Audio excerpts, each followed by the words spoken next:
కీలకంగా తీసుకుంది ఏంటంటే, పంచాయతీరాజ్ అనేది డబ్బులు లేకుండా ముందు బదిలీలు జరగవు, సిఫార్సులు లేకుండా బదిలీలు జరగవు. నేను ఆ రెండింటికి మా పేషీ నుంచి చాలా క్లియర్ కట్ ఇన్స్ట్రక్షన్స్ పెట్టాను.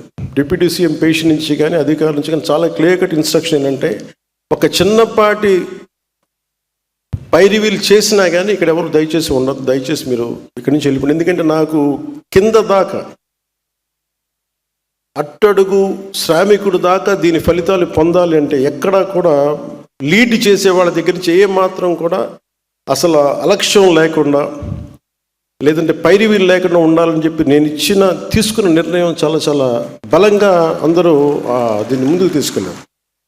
అందుకనే మనకి డిఈఓలు కానీ ఎవరైనా సరే ఏ స్థాయి అధికారులకైనా క్లియర్ కట్గా ఏం చెప్పి మా పరిధిలో ఉన్నంత వరకు ఎంతమందిని ట్రాన్స్ఫర్ చేయాలి. చాలామంది మా పేజ్ మన వెంకటకృష్ణ గారు, మన ఓఎస్డి వెంకటకృష్ణ గారు చెప్తూ ఉంటారు, చాలామంది ట్రాన్స్ఫర్లు చేసిన తర్వాత అంటే జీవితంలో మాకు ఎప్పుడు ఇంకా ఒక రైట్ పోస్టింగ్ రాదు, లేదంటే సమర్థత ఉండి, నేను సమర్థతను వెతుక్కున్నాను. నేను నిజంగా ఇంటిగ్రిటీ ఉండి మన పరిపాలనా వ్యవస్థని పటిష్టం చేద్దాం అనుకున్న అధికారులు ఎవరున్నారో వాళ్ళని వెతికి పట్టుకోండి. ఫస్ట్ నేను ఇచ్చిన ఇన్స్ట్రక్షన్ అంతే, వెతికి పట్టుకోండి.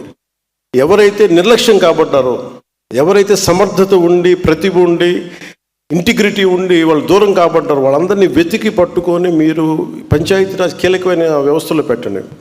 అలాగే ప్రతి ఎమ్మెల్యే గారి దగ్గర నుంచి, మంత్రులు, క్యాబినెట్ సహచరుల దగ్గర నుంచి నాకు రికమెండేషన్స్ వస్తే నేను ఒకటే చెప్పాను, నేను ఈ కండిషన్స్ పెట్టాను. ప్రయారిటీస్ ఎబిలిటీ కావాలి, సమర్థత ఉండాలి. అట్ ద సేమ్ టైం నేను రూల్ బుక్ని నేను వైలేట్ చేయను, నేను రూల్స్ని వైలేట్ చేసైతే చేయను.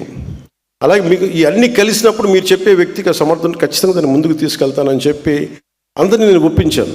అలాగే కొన్ని చేసినవి ఉన్నాయి, కొన్ని చేయలేనివి కూడా ఉన్నాయి. ఇది ఒక్కటి ఈ రోజున చాలా సమర్థవంతంగా హెల్ప్ చేస్తుంది. అదే కనుక లేకపోయింది కానీ ఉండుంటే ఈ రోజున మనం ఇంత ఉత్సాహంగా పంచాయతీరాజ్ దినోత్సవం జరుపుకోవడం మన మనసు ఒప్పేది కాదు.